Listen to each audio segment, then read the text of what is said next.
Warahmatullahi wabarakatuh. Oke. Assalamualaikum warahmatullahi wabarakatuh. Alhamdulillahirabbil alamin. Wassalatu wassalam ala asrofil anbiya'i wal mursalin wa ala sayyidina Muhammad. Nah, pertama dan yang paling utama, mari kita panjatkan puji dan syukur atas kehadirat Allah Subhanahu wa taala yang telah memberikan nikmat dan kesempatannya sehingga kita bisa berkumpul di tempat yang penuh berkah pada kali ini.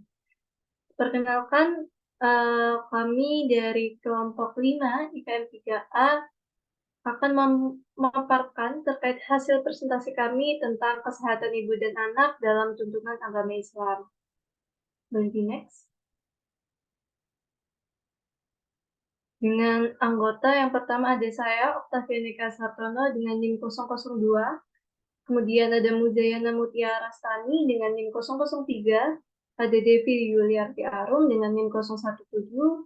Dewi Agni Putri Syawalita dengan NIM 131, Sofia Nabila dengan 133, Afifah Tria Sandrina dengan NIM 139, Cintaina Azara dengan NIM 143, Sabina Dwi Putri Dewanti dengan NIM 147, Prismi dengan NIM 243, dan Fajrinia Putri dengan NIM 245.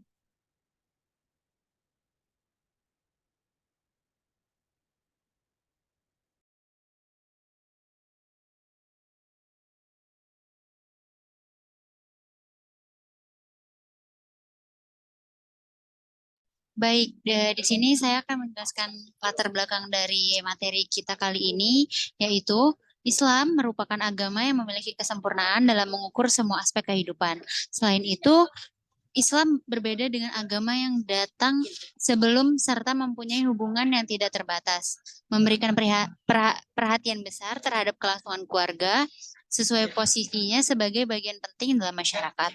Tentu saja, faktor keluarga menjadi penentu baik atau buruknya suatu masyarakat. Permasalahan keluarga tentu saja berkaitan erat dengan wanita dan anak-anak.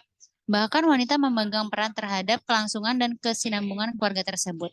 Perkembangan keluarga melalui proses keturunan menjadi wanita berada di posisi terpenting dalam melahirkan generasi baru dan manusia.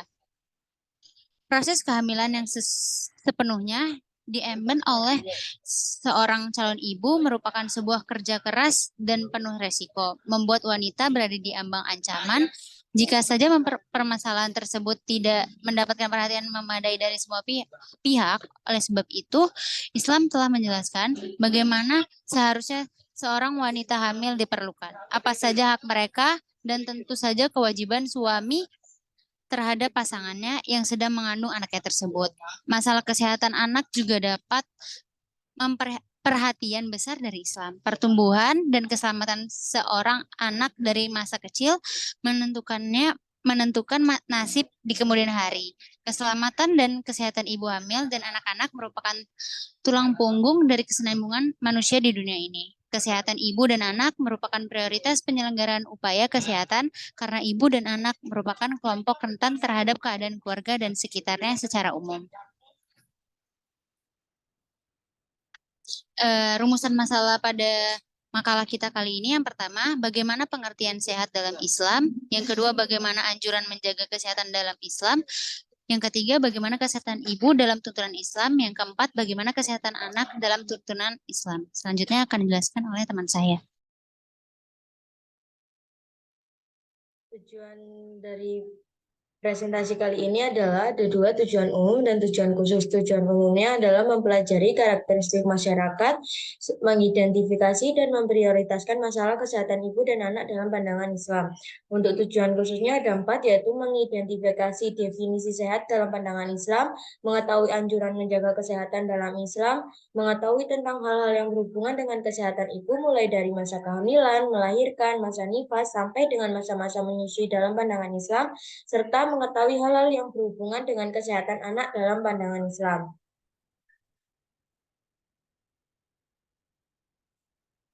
Manfaat dari makalah yang kita buat kali ini adalah bermanfaat bagi mahasiswa maupun masyarakat itu sendiri, yaitu Jika bagi mahasiswa, makalah ini dapat dijadikan bahan referensi untuk melaksanakan upaya promotif dan preventif mengenai kesehatan ibu dan anak yang akan disampaikan kepada masyarakat nantinya. Untuk masyarakat sendiri, makalah ini bermanfaat sebagai bahan rujukan dan sumber referensi untuk menjaga serta meningkatkan kesehatan secara islami, terutama bagi masyarakat yang telah membina keluarga, dapat meningkatkan derajat kesehatan dengan sumber referensi sesuai dengan syariat Islam.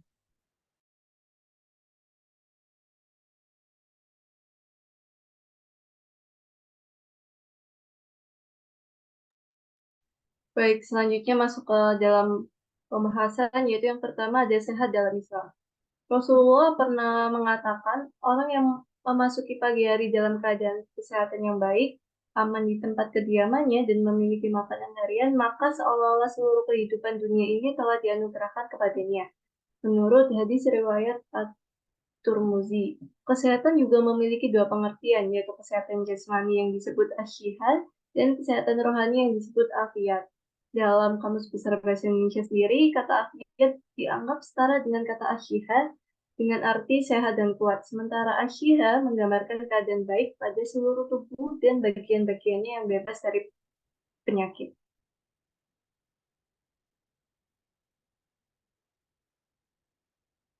Kemudian beberapa kandungan Al-Quran dan hadis yang menjelaskan tentang kesehatan sendiri. Yang pertama yaitu ada hadis Rasulullah SAW yang berbunyi, Ni'matani ma'dunu fihima kashiru minan nashihi hatatu wal faro. Yaitu dua kenikmatan yang banyak manusia menjadi rugi karena tidak diperhatikan, yaitu kesehatan dan waktu luangnya. Menurut hadis riwayat Al-Bukhari. Dan yang kedua, ini ada kalimat yang terdapat pada doa kunut. Wa'afini fiman afayid. Yaitu, dan anugerahkan kesehatan padaku sebagaimana orang yang kau beri kesehatan. Dan yang terakhir, ada dalam sebuah hadis sahih, Rasulullah SAW pernah bersabda, sesungguhnya Allah Subhanahu wa Ta'ala baik dan menyukai kebaikan, bersih dan menyukai kebersihan, murah hati dan senang pada kemurahan hati, serta dermawan dan senang pada kedermawanan. Oleh karena itu, bersihkan halaman rumahmu dan jangan meniru orang-orang Yahudi. Menurut hadis riwayat Tirmizi.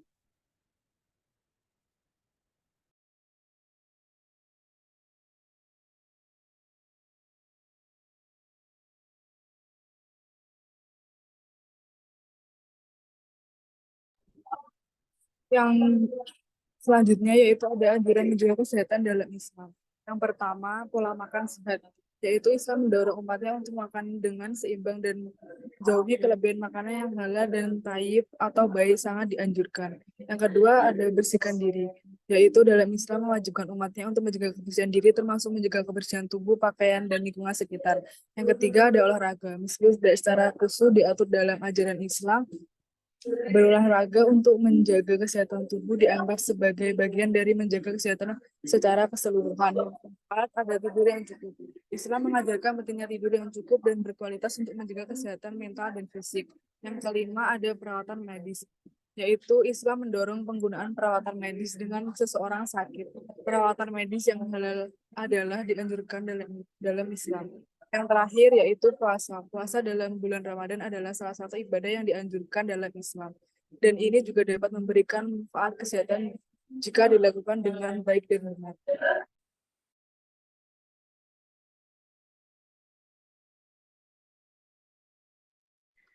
Baik, selanjutnya mengenai masa prakehamilan yang menjadi tuntunan Islam dalam menjaga kesehatan ibu dan anak.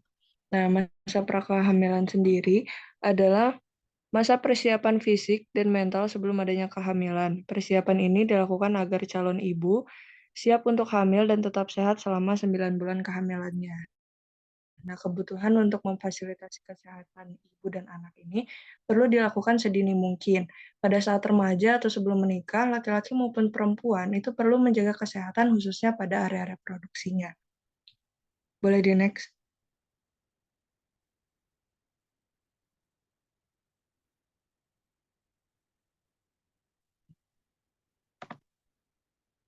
Nah, sesuai dengan Quran Surat An-Nur ayat 30 dan 31, Allah Subhanahu wa Ta'ala berfirman, "Katakanlah kepada laki-laki yang beriman agar mereka menjaga pandangannya dan memelihara kemaluannya. Yang demikian itu lebih suci bagi mereka. Sungguh Allah Maha mengetahui apa yang mereka perbuat. Dan katakanlah kepada para perempuan yang beriman agar mereka menjaga pandangannya dan memelihara kemaluannya." Nah, dua ayat tersebut memberikan upaya inisiatif bahwa laki-laki dan perempuan itu harus menjaga dan memelihara area genitalnya termasuk kesehatannya, dengan tidak melakukan hubungan seksual di luar nikah karena ketidaktahuan mengenai pasangan itu dapat meningkatkan resiko tertular penyakit seperti HIV. Next. Nah, yang kedua yaitu larangan berhubungan ketika haid. Itu ada pada Quran Surat Al-Baqarah ayat 222. Allah Subhanahu wa Ta'ala berfirman, "Mereka bertanya kepadamu tentang haid, katakanlah, haid itu adalah suatu kotoran. Oleh sebab itu, hendaklah kamu menjauhkan diri dari wanita di waktu haid, dan janganlah kamu mendekati mereka sebelum mereka suci. Apabila mereka telah suci, maka campurilah mereka itu di tempat yang diperintahkan Allah kepadamu. Sesungguhnya Allah menyukai orang-orang yang bertaubat dan menyukai orang-orang yang mensucikan diri." Nah, maka dari itu, demi mewujudkan kesehatan ibu dan anak, menjaga dan memelihara kesehatan itu perlu dilakukan sedini mungkin.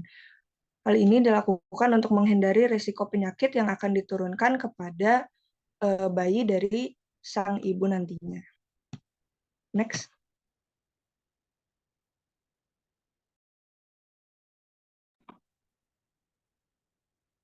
Ya, nah, melakukan hubungan seksual tanpa adanya ikatan pernikahan atau dengan ketidaktahuan dengan pasangan itu dapat meningkatkan risiko tertularnya penyakit pada organ reproduksi seperti HIV, herpes, maupun sifilis. Selain itu, pada Quran Surat An-Nur tadi juga, pada Quran Surat Al-Baqarah tadi juga berhubungan suami istri pada saat istri haid itu dilarang, karena dapat menimbulkan rasa pedih pada alat kelaminnya dan menyebabkan komplikasi lain seperti pendarahan atau infeksi pada vagina. Maka dari itu, tidak hanya istri yang harus menjaga kesehatan, tapi juga suami ikut berperan dalam menjaga kesehatan istri dan calon bayinya nanti.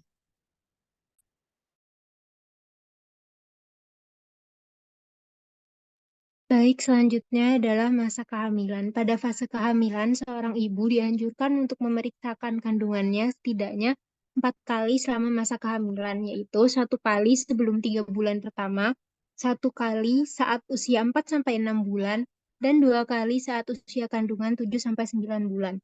Dalam Islam, kehamilan dianggap sebagai salah satu bentuk kebesaran Allah dan bukti bahwa Allah Maha Kuasa atas segala sesuatu. Merawat kehamilan merupakan sebuah keniscayaan bagi orang-orang yang beriman.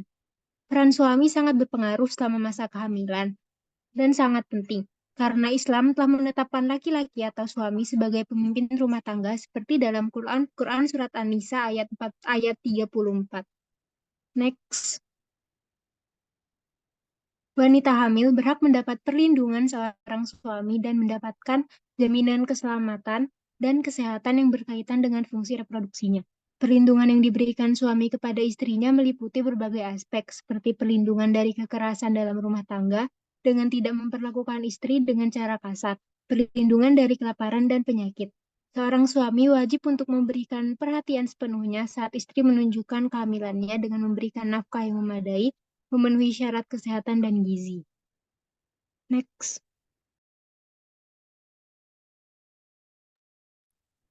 Dan selanjutnya yaitu masa kelahiran.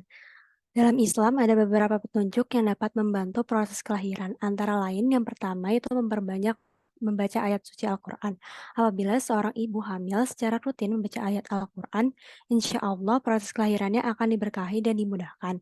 Sebagaimana yang diungkapkan dalam Quran ayat Ar-Rod ayat 8 yang memiliki arti Allah mengetahui apa yang dikandung oleh setiap perempuan, apa yang kurang sempurna dan apa yang bertambah dalam rahimnya, dan segala sesuatu ada ukuran di sisinya. Yang kedua yaitu memperbanyak istighfar. Dengan banyak beristighfar diharapkan Allah akan memperlancarkan proses kelahiran, sebab istighfar memiliki kelebihan untuk mengatasi permasalahan yang dihadapi oleh manusia, dan hal ini sudah dinyatakan dalam sebuah hadis. Dan selanjutnya yaitu selalu berbaik sangka.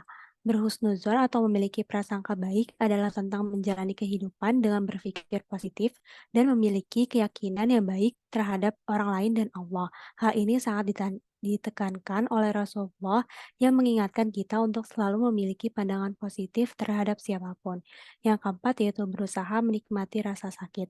Ketika seorang wanita mengalami proses kelahiran, ia mungkin akan mengalami rasa sakit. Namun, sebaiknya kita mengubah pandangan bahwa rasa sakit tersebut seharusnya dipandang sebagai kenikmatan, karena sesungguhnya rasa sakit yang dirasakan oleh ibu hamil dapat dianggap sebagai penembus dosa-dosa bagi dirinya. Yang kelima yaitu mengikuti saran dan perkataan dokter. Merawat diri setelah melahirkan merupakan tindakan yang sangat penting bagi ibu yang baru melahirkan. Hal ini tidak hanya untuk menjaga kesehatan secara menyeluruh, tapi juga untuk menjaga keindahan dan penampilan. Dan selanjutnya itu perawatan persalinan ada beberapa pemenuhan kebutuhan baik secara fisik dan fisiologis ibu selama persalinan. Yang pertama kebutuhan fisik yaitu contohnya ibu yang sedang melahirkan perlu menjaga kebersihan dan kenyamanannya. Yang kedua yaitu selama proses persalinan, ibu akan menggunakan posisi yang sudah dikenal sejak masa kehamilan yaitu kondisi ternyaman sang ibu. Untuk kebutuhan psikologisnya, contohnya itu berjalan adalah kegiatan yang disarankan selama proses persalinan. Aktivitas seperti membaca dan merajut juga dapat membantu meningkatkan teknik relaksasi pernafasan.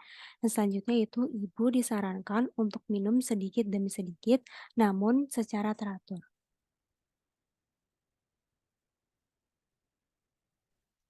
Selanjutnya di masa pasca melahirkan. Nah, pada masa pasca melahirkan ini, ibu mengalami masa nifas. Nah, setelah melahirkan, ibu akan berada di masa nifas. Masa nifas atau pasca persalinan ini merupakan waktu pemulihan dan perubahan, di mana seorang ibu itu kembali jadi keadaan tidak hamil dan beradaptasi dengan adanya anggota keluarga baru. Wanita yang sedang mengalami masa nifas itu harus meninggalkan sholat dan kewajibannya selama 40 hari.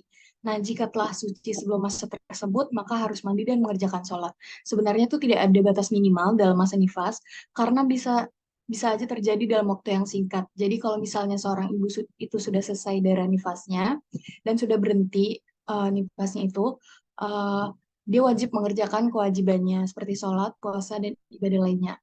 Tapi kalau misalnya setelah masa nifas 40 hari itu nggak menunjukkan tanda darah akan berhenti, dia tetap wajib melaksanakan kewajibannya. Next. Nah, selanjutnya ada jarak antar kelahiran. Nah, di dalam Islam itu wanita diperbolehkan jaga jarak dalam mengatur kehamilannya. Nah, hal ini bertujuan untuk memberikan anak perhatian yang cukup demi kesehatan wanita itu sendiri.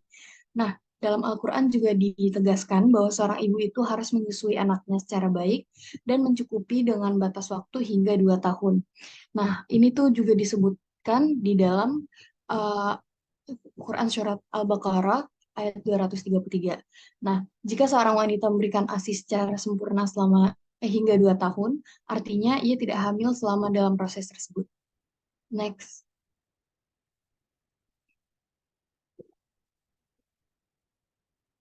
Selanjutnya, masa menyusui merupakan masa yang penting bagi pertumbuhan bayi.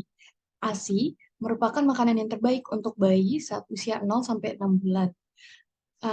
Yaitu di masa ASI eksklusif atau ASI saja, yang dilanjutkan hingga bayi berusia 2 tahun dengan tambahan makanan pendamping ASI. Nah, terdapat ayat Al-Quran yang menjelaskan tentang ASI, yang tadi surat Al-Baqarah ayat 233, yang artinya itu, para ibu hendaklah menyusukan anak-anaknya selama 2 tahun penuh, yaitu bagi yang ingin menyempurnakan penyusuan. Dan jika kamu ingin anakmu disusukan oleh orang lain, maka tidak ada dosa bagimu apabila kamu memberikan pembayaran menurut yang patut. Bertakwalah kamu kepada Allah dan ketahuilah bahwa Allah melihat apa yang kamu kerjakan.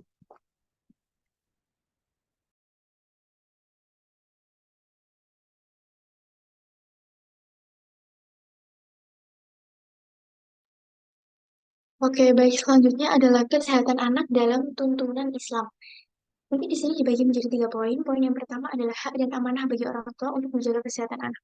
Seperti yang kita tahu bahwasanya anak merupakan karunia terindah yang diberikan oleh Allah Subhanahu wa Ta'ala. Tapi mungkin dalam pikiran kita juga kita berpikir bahwasanya anak itu merupakan suatu amanah, yang mana artinya anak bukan cuma jadi kepemilikan bagi kita yang bisa kita atur sesuka hati, namun sebagai orang tua tentunya mempunyai tanggung jawab yang besar untuk menjaga dan memastikan anak kita untuk tumbuh sehat. Jadi, dalam Islam, jaga kesehatan anak ini bukan cuma soal memberi mereka makan, minum, dan pakaian yang layak, tapi lebih dari itu, kita punya kewajiban yang lebih untuk menjaga kesehatan jasmani dan rohani mereka, karena itu merupakan hak dan hak mereka dan amanah bagi kita.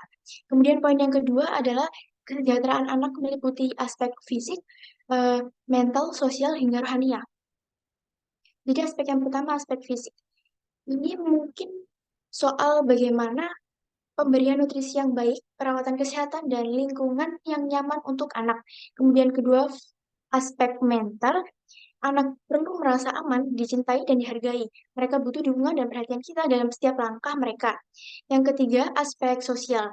Anak juga perlu belajar bagaimana caranya berinteraksi dengan teman-temannya, keluarga, teman dalam lingkungan sekitarnya juga. Ini penting supaya apa? Supaya mereka bisa berkembang menjadi individu yang sosial dan empatik. Kemudian aspek kesehatan rohaniah. Aspek kesehatan rohaniah ini lebih ke anak-anak perlu untuk mengenal Allah Subhanahu wa taala serta berbagai tuntunannya. Dengan begitu mereka bisa tumbuh dengan nilai-nilai yang baik dan memiliki fondasi iman yang kuat. Kemudian poin yang ketiga, Al-Quran dan hadis menekankan pentingnya kesehatan dan kesejahteraan anak. Nah, melalui Al-Quran, Allah mengingatkan kita agar selalu memperhatikan hak-hak anak, termasuk hak mereka untuk tumbuh dengan sehat dan sejahtera. Lalu melalui hadis, Nabi Muhammad SAW memberikan contoh dan petunjuk bagaimana cara mendidik dan merawat anak dengan penuh kasih sayang. Mungkin bisa di next. Oke, jadi ini berikut beberapa aspek yang ditekankan dalam tuntunan Islam. Yang pertama ada ASI atau air susu ibu. Hal ini seperti yang dibahas oleh teman saya sebelumnya, bahwasanya ASI ini juga dibahas dalam Quran Surat Al-Baqarah ayat 233, yang mungkin arti dalam ayat pertamanya, ibu-ibu hendaklah menyusui anak-anaknya selama 2 tahun penuh bagi yang ingin menyempurnakan penyusuan. Nah, jadi air susu ibu tidak hanya dianggap sebagai sumber nutrisi alami bagi bayi, tetapi juga mendapatkan pengakuan khusus dalam ajaran Islam. Lantas, apa sih yang membuat ASI ini begitu istimewa dalam pandangan Islam? Yang pertama, fitrah dan amanah bagi ibu muslim. Dalam konteks Islam, menyusui ini dianggap sebagai fitrah atau kodrat alami yang telah dianugerahkan oleh Allah kepada seorang ibu. Ini bukan hanya tentang memberi makan, tetapi juga tentang menjalin ikatan rohani dan emosional antara ibu dan anak. Selain itu, menyusui juga menjadi amanah dan tanggung jawab khusus bagi setiap ibu muslim. Kemudian yang kedua, dorongan penyusuan eksklusif, di mana Islam mendorong ibu untuk memberikan ASI eksklusif kepada bayinya, terutama pada 6 bulan pertama kehidupan. Ini berarti selama periode tersebut, bayi hanya diberikan ASI tanpa tambahan makanan ataupun minuman yang lain. Tujuannya apa? Tujuannya adalah untuk memastikan bayi mendapatkan nutrisi yang terbaik, serta mendapatkan dukungan pertumbuhan dan perkembangan secara optimal. Kemudian yang ketiga, ada kombinasi nutrisi sempurna. ASI ini kan dikenal sebagai suatu bahan yang memiliki komposisi yang unik dan sempurna bagi bayi. Buktinya saja selama 6 bulan setelah kelahiran, bayi hanya mengonsumsi ASI. ASI juga sifatnya mudah dicerna sehingga bayi itu bisa menyerap nutrisi dengan lebih efisien. Jadi tidak ada tandingan atau tidak ada susu formula yang mungkin bisa menandingi kualitas dari ASI. Kemudian kita akan bahas mengenai manfaat dari ASI. Yang pertama, nutrisinya lengkap. ASI ini memberikan semua nutrisi yang diperlukan bayi selama 6 bulan pertama kehidupan. Kemudian ASI juga bermanfaat bagi kekebalan tubuh, kecerdasan, ikatan emosional antara ibu susu dan anak. Kemudian manfaat jangka panjangnya mungkin ASI bisa memiliki resiko lebih rendah terkena obesitas, diabetes, dan penyakit jantung di kemudian hari. Kemudian selanjutnya pentingnya nutrisi dalam Islam. Ini termuat dalam Quran Surat Al-Baqarah ayat 168 mengenai kewajiban untuk mengonsumsi makanan yang baik dan halal. Kemudian Quran Surat An-Nahl mengenai keutamaan protein dari ikan. Kemudian Surat An-Nahl ayat 66 mengenai sumber kalsium dan vitamin D. Ayat 67 mengenai manfaat dari kurma dan buah-buahan. Kemudian ada pula pandangan Al-Ghazali mengenai nutrisi anak. Menekankan bahwa pentingnya untuk menghindari makanan syubhat atau meragukan dan selalu memilih makanan yang halal. Fungsi nutrisi bagi bayi, seperti yang dilihat dalam PPT ini mungkin sangat krusial ya, mendukung pertumbuhan otak yang cepat dan memuat makronutrien. Kemudian bagi anak-anak, juga mendukung mereka dalam perkembangan fisik dan mental. Mungkin bisa di next. Oke, selanjutnya adalah kebersihan. Kebersihan ini peranannya sangat penting ya dalam ajaran Islam. Dasar Al-Quran yang diambil mungkin ada banyak, tapi yang diambil dari konteks di sini adalah surat Al-Mudathir ayat 4 yang bunyinya dan pakaianmu bersihkanlah. Nah, walaupun konteksnya ini berbicara tentang kebersihan baju, namun dalam pandangan Islam ini artinya lebih luas ya. Oke, mungkin langsung saja pentingnya kebersihan bermanfaat untuk menjaga kesehatan dan mencegah penyakit. Kemudian kebersihan pada anak. Mengajarkan kebersihan pada anak-anak adalah salah satu kunci untuk menjaga kesehatan mereka. Seperti mencuci tangan sebelum makan atau setelah bermain dan setelah buang air besar. Kemudian kebersihan pribadi ini termasuk dengan mandi, menyikat gigi, dan membersihkan rambut. Mungkin bisa di next. Oke, selanjutnya yang keempat, yakni pendidikan kesehatan dan kebersihan dalam perspektif Islam. Islam memberikan penekanan khusus pada pentingnya menjaga kesehatan dan kebersihan. Salah satu aspek yang menjadi sorotan ialah konsumsi makanan. Dalam surat Al-Baqarah ayat 168, kita diingatkan untuk memilih makanan yang halal serta baik. Kemudian selain itu ada juga beberapa ritual dalam Islam yang menunjukkan betapa pentingnya kebersihan. Salah satunya adalah khitan atau sunat. Prosedur ini diyakini dapat memberikan atau meningkatkan kebersihan serta mencegah sejumlah penyakit. Selain itu ada pula akikah, suatu tradisi yang dilakukan sebagai ungkapan syukur atas kelahiran anak sekaligus sebagai bentuk perlindungan. Kemudian yang selanjutnya adalah pendekatan perlindungan dalam Islam. Ini mendekatkan anak kepada nilai-nilai agama, yakni mengenalkan anak pada ajaran Islam sejak dini merupakan suatu kunci atau istilahnya langkah untuk membentuk karakter dan moralitas yang baik. Kemudian yang kedua adalah mendidik dengan kasih sayang. Jadi anak-anak ini memerlukan kasih sayang dan perhatian dalam proses pertumbuhan mereka. Kemudian yang selanjutnya, mengajarkan anak untuk meminta perlindungan kepada Allah. Ini meliputi pendorongan anak untuk selalu berdoa dan meminta perlindungan dari Allah. Kemudian yang keempat, kesabaran dan kasih sayang dalam pendidikan Islam. Mendidik anak ini bukan tugas yang mudah dan seringkali memerlukan kesabaran ekstra. Dalam Islam, kesabaran dan kasih sayang ditekankan sebagai dua elemen kunci dalam pendidikan. Mungkin bisa di next. Selanjutnya, kesimpulan dari makalah yang telah dibuat oleh kelompok kami, yaitu anjuran menjaga kesehatan dalam Islam dianggap penting. Beberapa anjuran tersebut diantaranya adalah pola makan sehat, membersihkan diri, olahraga, tidur yang cukup, menghindari hal-hal yang membahayakan, perawatan medis, dan puasa. Seorang ibu hamil perlu menjaga kesehatannya berdasarkan tuntunan Islam.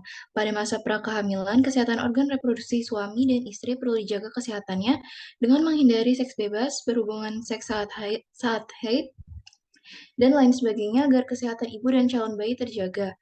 Pada masa kehamilan, Allah Subhanahu wa taala menganjurkan untuk merawat kehamilan dengan baik.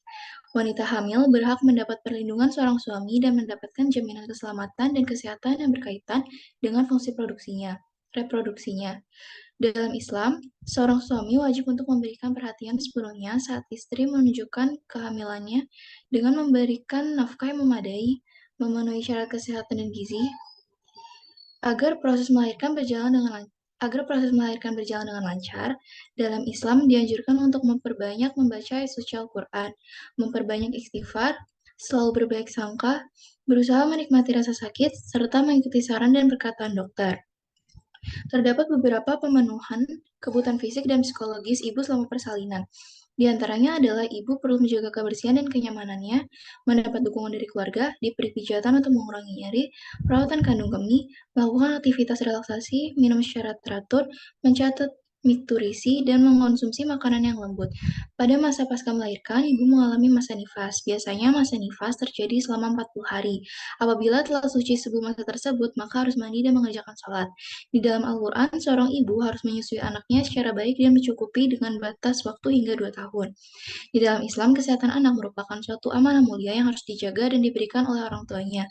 Beberapa aspek yang ditekankan dalam tuntunan Islam yaitu pemberian air susu ibu, pemberian nutrisi anak, kebersihan, pendidikan tentang kesehatan dan kebersihan, serta perlindungan dari penyakit rohania. Dalam Al-Quran, banyak berbicara tentang nutrisi yang diberikan bayi selama masa emas atau masa Golden Age. Beberapa ayat dan surat dalam Al-Quran bahkan memberikan penjelasan dan keuntungan mengonsumsi makanan bergizi. Selain pemberian nutrisi, kebersihan diri dan lingkungan adalah salah satu cara untuk menjaga kesehatan. Pemberian pendidikan tentang kesehatan dan kebersihan merupakan salah satu hak dasar anak dalam Islam. Selain itu, orang tua dianjurkan untuk melindungi anak-anak mereka dengan mendekatkannya kepada nilai-nilai agama, mendidik dengan kasih sayang, serta mengajarkan mereka untuk selalu meminta perlindungan kepada Allah dari segala bentuk keburukan. Next. Saran yang dapat diberikan oleh kelompok kami untuk meningkatkan kesehatan ibu dan anak dalam tuntunan pandangan Islam yaitu edukasi kepada masyarakat tentang prinsip kesehatan dalam Islam dan memperhatikan kesehatan ibu dan anak sesuai dengan syariat Islam. Seorang ibu hamil perlu rutin memeriksakan kesehatannya sesuai dengan tuntunan Islam agar kesehatan dirinya dan janinnya terjaga. Selain itu, kebersihan diri dan lingkungan juga harus diperhatikan karena kebersihan berpengaruh pada kesehatan ibu dan anak.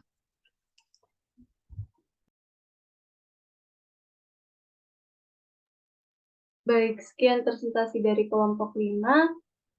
Semoga dapat bermanfaat untuk kita semua. Jika ada yang baik itu datang dari Allah, dan jika ada yang buruk itu datang dari diri saya pribadi. Mohon maaf atas kekhilafan tutur kata dan perbuatan. Semoga Allah membimbing kita semua ke jalan yang benar. Wassalamualaikum warahmatullahi wabarakatuh.